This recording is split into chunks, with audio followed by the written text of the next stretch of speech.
Today we're going to talk about symbolic execution in this recorded lecture. And so let's start by motivating symbolic execution. Let's consider this function. So here's a function and it does some divisions. So let's say that we wanted to test it. So far in this class, we've talked about writing a manually written test suite, or using fuzzing, which is pretty good, or using property-based testing, which in some ways is better, although we've talked about how they are really for different applications. Okay, so what we're going to do now is we're going to introduce this different way that you can analyze this function, and it's going to be symbolic execution. And so the propaganda for it is that it's going to be able to achieve full branch coverage, actually path coverage, so it's going to be able to visit all the paths in the program. It's going to identify dead code. And in this program, the useful thing is to discover whether division by zero is possible. One thing to think about is how well does fuzzing work on this example. And from what we've seen, we would know that just random fuzzing, you probably wouldn't find the thing. But if you had assertion statements and you had coverage guided fuzzing, you probably would have a good chance of finding the interesting inputs. Okay, so one big difference between fuzzing and symbolic execution is that symbolic execution is fully deterministic, so there's no randomness here, and it's going to automatically analyze some code, which has to have the assertions in it, and it has to generate the tests to determine the reachability of each line of that code. And the reason we want to talk about symbolic execution is that we want to understand the bounded model checker Kani and the auto-active program verifier Dafny, which we'll talk about in the next part of this course. It's possible to use these tools without understanding, but in this course what we want to do is we want to understand how these tools work. And when you understand how a tool works, then you'll be able to use it much more effectively. And so when a tool works, then it works. But when the tool doesn't work, then you might have a problem. So we're going to start by giving a worked example of how symbolic execution works. So the 4 steps that we're going to use for symbolic execution, in particular if we're going to use it to look for division by zero errors, are, first of all, we're going to transform the program to add oracles. This is also required when we're doing fuzzing, and so you need to have explicit tests for division by zero, assertions or if statements with errors. After that, we're going to traverse the program and compute each program path. In the example here, there were 2 paths, or there's more than 2 paths, but there's 2 paths that we're going to consider. The first path is if x is greater than y and y is 0. The second path is, again, x greater than y, but y is not equal to 0. And then after that, then you hit the return x minus x divided by y statement. So then the interesting thing is you can use the symbolic state that we're going to compute to solve constraints for each path. So you can actually generate inputs to this function automatically that are going to execute each path in your program. So for instance, if you want path 1 and you have x equals 10, y equals 0, that is going to execute path 1. Similarly, for path 2, x equals 10, y equals 1 is going to work. And so you have these generated tests, and you can run the program on these generated tests.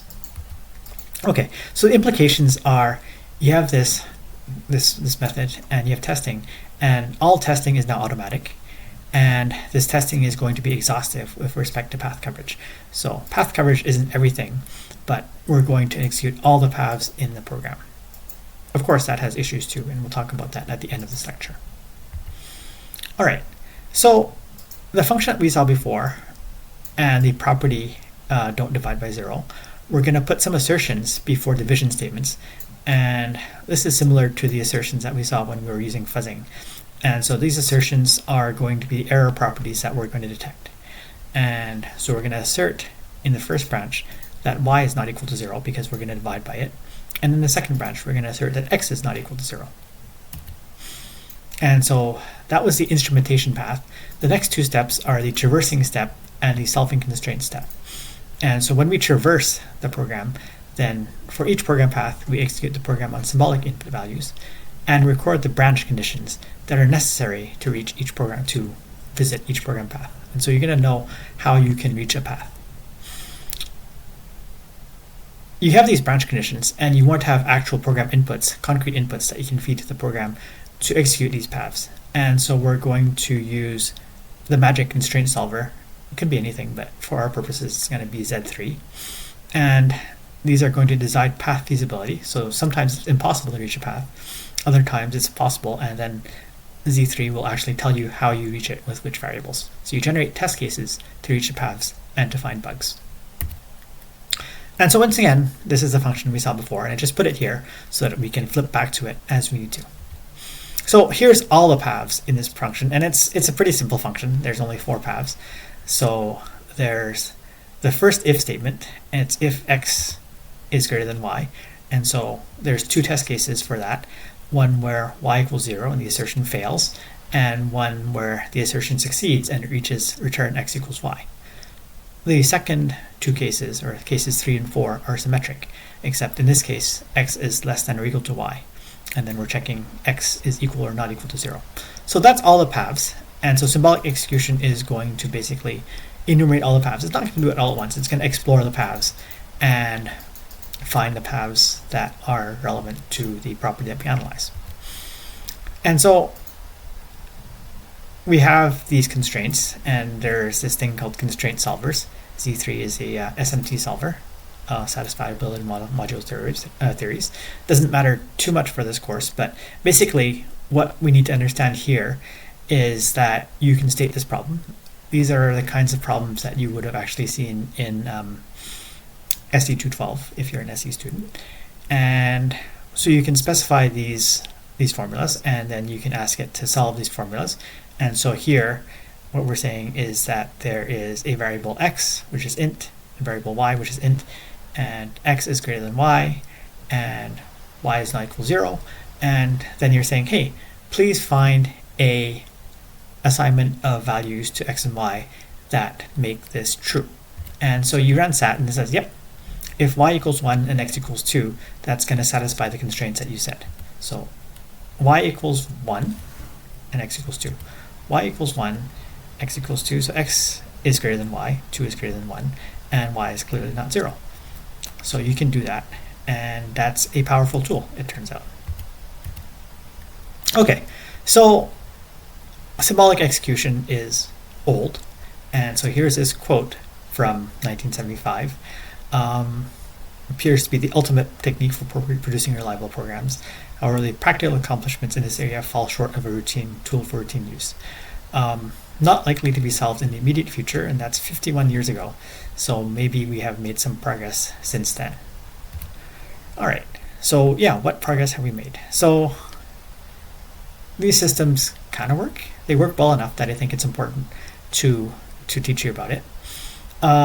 But they are not the be-all and all of producing reliable software. And so remember we talked about verification versus validation. And so this is still a technique for verification. And so, for instance, it avoids crashes. But even if the software never crashes, you still need to do the right thing. You still need to validate the software. Needs to work in the conditions in which you're using the software. So we're talking about verification. And the thing that has changed since 1975 is that the verification part, making sure that the software does the thing that it specifies, is much more feasible today because they're industrial strength SAT and SMT solvers. And so you have the set of constraints like the ones I showed you a few seconds ago. And constraint solving is now easy for most reasonable programs. Not always, but often enough that this is not a problem for many useful cases. All right, so one concept that you need to understand for using these tools and for understanding symbolic execution is the notion of path conditions. So let's go through the idea of path conditions. Okay, so here's an example, and we'll go through it in a little bit of detail, maybe not in full detail, but maybe enough. Okay, so here we have a function, and what this function is doing is it's computing the max of these 4 numbers, A, B, C, and D, and so it's computing the max of A and B, and it's computing the max of C and D, and then it's computing the max of A, B, and the max of C, D, and it's computing those maxes, right? And so there's a lot of comparisons, and look, this should be kind of obvious that it works, but how do we reason about it formally? How do we reason about all the paths and make sure that all the paths are correct? And how do we test it? And so there's, 16 different paths in this program, I think. And so let's see how we can explore all of these paths. And so what we're going to do is we can compute the path condition for each of these conditionals. And so I numbered the conditionals in the previous slide. And so then we basically say, well, if condition 1 at the beginning of the program, PC is true, and you're going to execute condition 1, it might be true or it might be false. Condition 1 was checking A and B. So if A is less than or equal to B, then do one thing, otherwise do another thing. And so if condition 1 is true, then you have A is less than or equal to B. We're going to put that with a solid line and on the left. So it's a true branch, and it could be false. We put that on the right. So this picture shows you all the different possibilities of paths through this program. We're inlining the function max2 as well. So we can have path conditions for any of the conditions, and in this program, or in this picture, just for reasons of being able to fit on the slide, at any point you can get the path condition by conjoining the conditions on your path. So let's say that we want to look at this this path. So B is less than or equal to C, C is greater than D, and A is less than or equal to B. So that's one path through the program, and you can join all these paths, you add them together, and you get a bunch of conditions. A is less than or equal to B, and C is greater than D, and B is less than or equal to C. So you might have all these conditions, and that gives you a path condition for reaching a particular point in the program. The leftmost leaf has A is less than or equal to B here, and then C is less than or equal to D, and B is less than or equal to D. All right. The neat thing about this is that we can then ask Z3 to compute values for A, B, C, and D based on the path condition. So we know, hey, this is how you get to this state in the program. And you have Z3, which is this constraint solver, and you can say, please compute some values for me that are going to make the that are going to reach this path. And so here I only show you B is less than D, less than or equal to D for reasons of reachability, but the whole path condition is this. And so then you ask it and it says, well, A equals 1, B equals 1, C equals 2, D equals 2, and that's going to satisfy this path condition. And so that's the magic of path conditions. You know, if you satisfy the path condition, you're going to execute, if and only if you execute the path. Let's just check it. So A is less than or equal to B, so 1 is less than or equal to 1, good. C is less than or equal to D, so 2 is less than or equal to 2, that's good. And B is less than or equal to D, so 1 is less than or equal to 2, right? So that is indeed a case that satisfies this path condition, right? And so that's one of the key ideas behind symbolic execution. You specify all the paths, and then you ask the constraint solver, please tell me inputs that are going to lead to this path. We can run Z3, and I'm not going to show you, but you could do that. And so here's the input in Z3 format, and you run it, and it says this is a satisfiable problem, and 1, 1, 2, 1 is a set of assignments, and this is not A, B, C, D, this is D, A, C, B, that is going to meet the requirements. We can check this one again. A is less than or equal to B, yes. 1 is less than or equal to 1. C is greater than D, so C is 2 and D is 1, yes. B is less than or equal to C, 1 is less than or equal to 2, right? So the implication of this is that we can actually generate exhaustively test cases that are going to test all the different values of the variables in all the interesting ways, right? And so, of course, there are things that matter beyond just path coverage, but if you want to reach all the paths in the program, this is actually going to be able to do it, if it's possible, of course. Okay. So that was sort of an example of symbolic execution. Let's give a couple more examples of symbolic execution as well. So this is maybe the first real example of symbolic execution. So we'll walk through it. Okay, so this is another proc. It's C, I guess. And so look, all these things are contrived, right? But they're good enough to show what's going on. So here we have two conditionals. You have the conditional x is greater than 8 we have the conditional x is less than 5. And depending on what the value of x is, that's the input, you do different things. You say r equals x minus 7, or you say r equals x minus 2.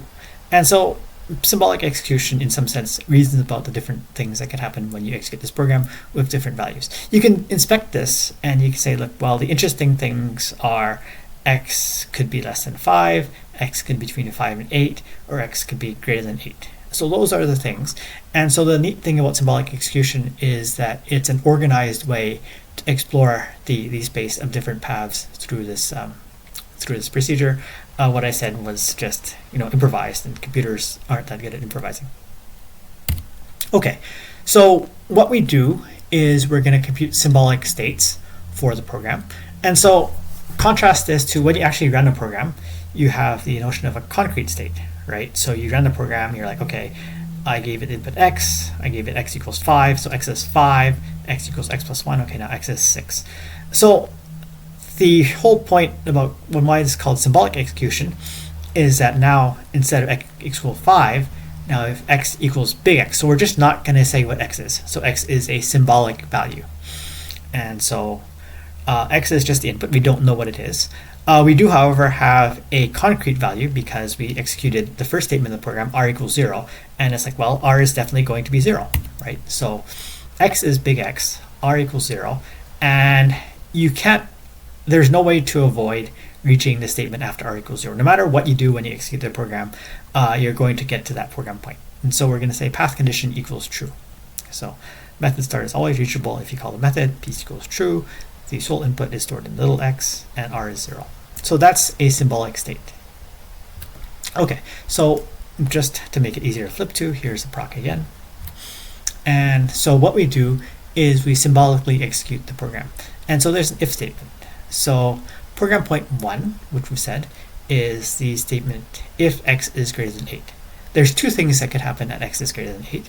Either x is indeed greater than 8, or x is not greater than 8, i.e. x is less than or equal to 8. Okay, so PC is what has to be true to reach a point, and so it's always going to be at the top in these symbolic execution boxes. And so after x is greater than 8, on the true branch, you must have x is greater than 8. That's how you get to that branch. And on the false branch, you have x is less than or equal to 8. Okay, so there's no false branch here, but it's empty. But if you get to the true branch, if you get to the statement r equals x minus 7, then x has to be greater than 8. That's how you get there. So that's what the path condition means. It's like you have this program point. How do you get there? What's the constraints on the input for where you get there? Okay, and you encode that in the PC. So we have two possibilities conceptually after the if x is greater than 8. Either x is greater than 8 or x is less than or equal to 8. And is it possible for x to be greater than 8? Ask the SMT solver. It's like, yeah, you can definitely do that. It is also going to tell you, look, set x equals 9 or 25 or whatever, and fine. But that's possible. So we say it's satisfiable. Is it possible for x to be less than or equal to 8? Yep, also possible. So these are both satisfiable path conditions. So we're going to mark them with checks. And the other thing we're going to do is on the if branch, we're going to visit that, the then branch. We have r equals x minus 7. And so we know something about what happens to r. And if you were actually executing the program, then you would give it an actual value. So you'd say x equals 5 and then r equals minus 2. But now we're symbolically executing. So we don't know what x is. And so all we know is that r is x minus 7. So no matter what x is, r, you know what it is related to x, right? And so we have that state after we execute the then branch of the first if. Okay. So we have a second conditional. The second conditional is if x is less than 5. And so there's a then branch. Okay, so we're saying we executed the branch x is greater than 8. And now let's see if we can visit x is less than 5. And so we asked the SMT solver, because we don't know any better, we're just doing this mechanically. Is it possible for x to be greater than 8 and also x is less than 5? And it's like, well, no, you can't do that. There's no value of x which is going to be both greater than 8 and less than 5, right? Like everyone knows that. And so here's an unsatisfiable path. you throw it away. So we're like, no, you can't reach that, can't happen. So we're going to mark it with an X, and that's gone. On the other hand, it is possible for X to be less than 5 for the else branch. And so that's negated X is less than 5 condition. So now you have X is greater than 8 and X is greater than or equal to 5. That is in fact satisfiable. You could simplify it and say that actually it boils down to X is greater than or equal to 5. We're not going to do that here. We're just going to take the whole thing. And so what do we know in that case? Well, we came at it from the path where X is big X and R is X minus 7. That continues to be true when you just hit the else branch. And there's nothing else that happens on branch. So you proceed to return and end that path. Because this was the else branch, there's no else clauses. And so you've executed the true branch for the first, number 1, R statement, and you haven't done anything for the second one, right? So you know at the end of that condition, R is big X minus 7. So that's half of what you do to do symbolic execution. So here we have finished one execution, one path through the program. We've ruled out one other path. Okay, so we now back up to the else branch of the first conditional. And so that's, in this case, X is less than or equal to 8. The else branch proceeds directly to conditional 2 because there's no code in the else. And so in this case, we have X is less than or equal to 8. And here we're going to investigate the case where X is less than 5. And so that was a then branch of this statement, right? X is less than 5. Okay. And so X is less than or equal to 8 and X is less than 5. You ask the SMT solver, it's like, yep, you can do that. So after 1 is false and 2 is true, is X is less than or equal to 8 and X is less than 5, and that is satisfiable. Note that in this case, R has symbolic value 0 because you did not execute the then branch, you executed the else branch of conditional 1. And so now you're just at the statement here. You haven't run it yet, but you're just inside the then statement. Okay, so then you execute the actual code in the statement, and it says R equals X minus 2, and so now you have R equals big X minus 2, right? So that's symbolically executing that branch, and that's all that happens there. It just returns after that, and so that's another possibility. So good. That path condition was satisfiable. Sorry. Now we look at the last condition, and that last condition is the else branch of 2, so X is greater than or equal to 5, and so that path condition is also satisfiable, like X is less than or equal to 8 and X is greater than or equal to 5. Yeah, can do that, right? And so that's getting into the else branch. There's no code for the else branch, and so X equals X and R equals 0. Right, so there's basically 3 things that can happen in this procedure. And so this is, we said there's like 3 things, right? Either X is less than 5, X is between 5 and 8, and X is greater than 8. Here's this mechanical way of deriving that. And so we have the 3 different conditions here, 1, 2, 3. And so you can ask the SMT solver for a satisfying assignment for each of them. And it can, for instance, tell you X is 9, which meets the first case, X is 4, which meets the second case, and X is 7, which meets the third case. And these are 3 test cases for this procedure, which are going to explore all feasible paths, right? So you automatically generate all feasible paths for your thing. And so the difference between fuzzing is that there's no randomness here, and you get all the paths. So that's an example of symbolic execution on a pretty simple procedure. So we've seen 1.5 examples, the max case and this contrived example. And so we can talk a bit about what symbolic execution is. So what we do is we track symbolic values rather than actual concrete values. And we enable symbolic reasoning about all inputs taking a given path. It's going to give you some formula in terms of the outputs as expressed in terms of the inputs. Symbolic value, we don't know what it actually is. In concrete execution, we know we're actually calling the function with like a 9. Here we don't know, so we're going to say it's capital X. And so the reason I'm talking about symbolic execution is that this is a key concept for Kani and Dafny. And so you can kind of, bumble along using these tools. But if you don't understand what a symbolic value is, then it's going to tell you things and you're going to be like, I don't know why it's telling you things. And so now you can know why it's telling you things. Okay, so let's talk a bit about path conditions. We have the notion of a symbolic path condition, which characterizes what must hold on a given path. So what has to be true about the variables, input variables, to get you onto a path.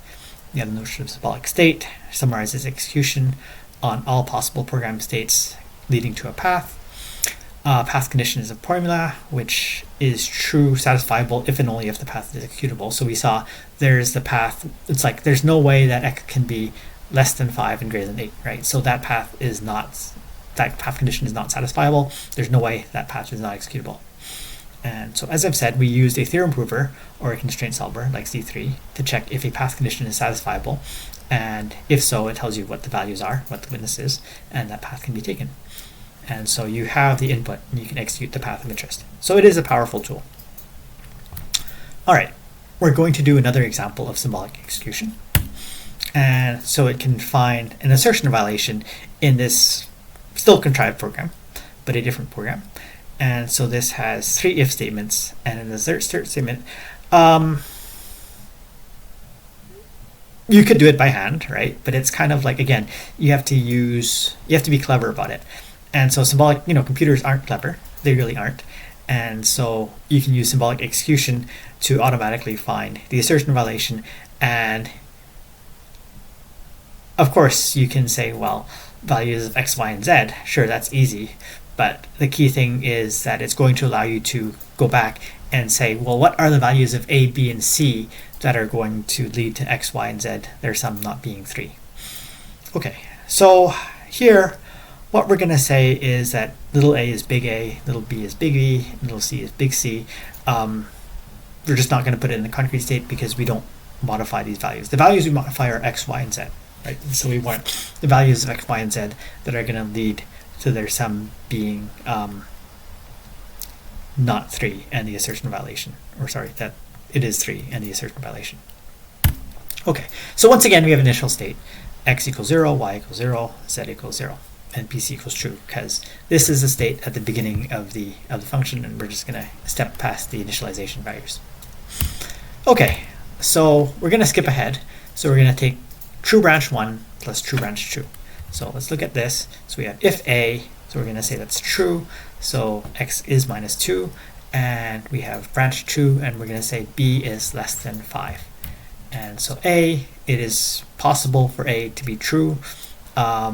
It's just an int, and any value of int that's not 0 is true. So that's possible. That's going to assign x to be minus 2 because that's a code in the then branch. And then the second if is b is less than 5. It's also possible for a and b is less than 5 to be true. For instance, a is 1 and b is 4. And if you do that, then you execute the code there and you have z equals 2 additionally, right? So z equals 2 is definitely going to happen. What about 3's true branch? So here we have executed 1 and we're in 2. And so it's like, well, what about 3? Could we have done that? And so it says if not A and C. And so as a result, the path of having gone through 1's true branch means that A has to be true. And so it knows that. And so it's like, well, not A has to be false. And so you're always going to be in the false branch of 3. So in particular, the path condition that it deduces for visiting 3's true branch is going to be A and B is less than 5 and brackets not A and C, and that's unsatisfiable. C3 is going to tell you, nope, can't do it. If you look at this formula, you see the A and you see the and not A, and it's like, nope, can't do that. Can't do A and not A. Okay, so we skip back, and there's an else branch for 2. It's an empty else branch, and so here's 2 again. So it's possible also to have 2's else branch be executed or nothing happens. And so let's talk about that. So that's a satisfiable path condition with no body. And so we checked 2's then branch where b is less than 5. 2's else branch is b is greater than or equal to 5. And so a and b is greater than 5. That's possible. Nothing happens. So you continue having x is minus 2, y equals 0, and z equals 0. Okay, we're going to also check the else branch for 1 and the else branch for 2. So once again, we have this program, and 1 is if A, and 2 is if B is less than 5. Okay, so this is also a satisfiable path condition, not A and B is greater than 5. So once again, we're skipping through this. So this is the else branch for 1, and so nothing happens. And then you have the else branch for 1 and the else branch for 2, not A and B is greater than or equal to 5, and so nothing happens. X equals 0, Y equals 0, Z equals 0. So far we have 3 paths through this program that are finished. So, this one, this one, and this one. And so let's see what happens. Okay, so let's continue. So we have the true branch of 2, and then we're inside that. And remember before we said you couldn't go to the else branch of 3 if 1 was true, but in this case it is possible. So we have the true branch of 2, so this is that. So not A and B is less than 5, and we go here and it's like not A and B is less than 5, and not A, which I simplified out for this, and C, right? So these are the conditions in which you get to this place.